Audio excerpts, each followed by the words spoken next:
Palestinians searched for survivors in Gaza Sunday after an Israeli airstrike destroyed several homes and killed dozens, including at least 10 children, according to health officials, as Hamas militants fired rockets at Israel with no end in sight to 7 days of fighting. The Israeli military said in a statement that the civilian casualties were unintentional, saying its jets attacked a tunnel system used by Hamas, which collapsed, bringing the homes down. Hamas, the militant group that controls Gaza, called it, quote, a premeditated killing.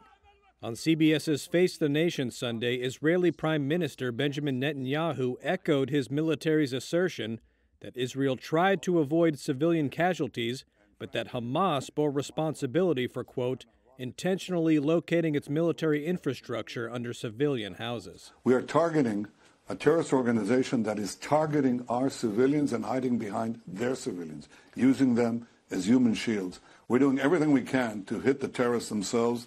Netanyahu also defended an Israeli strike on Saturday that destroyed a 12-story building where the Associated Press and the Al Jazeera TV network had offices, saying Israel had informed the U.S. of the attack. We share with our American friends all that intelligence, and here's the intelligence we had. It's about Palestinian terrorist, an intelligence office for the Palestinian terrorist organization housed in that building that plots and organizes the terror attacks against Israeli civilians. So it's a perfectly legitimate target. The Associated Press has condemned the strike and asked Israel to put forward its evidence that Hamas was in the building.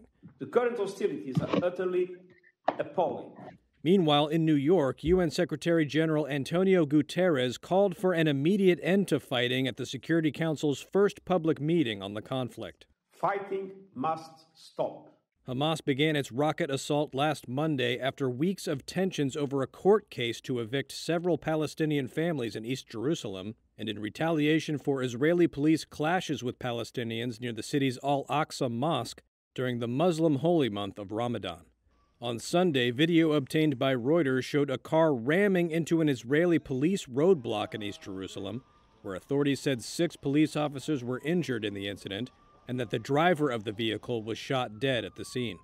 Later, in a statement, a spokesman from Hamas praised what he called, quote, a heroic and daring operation.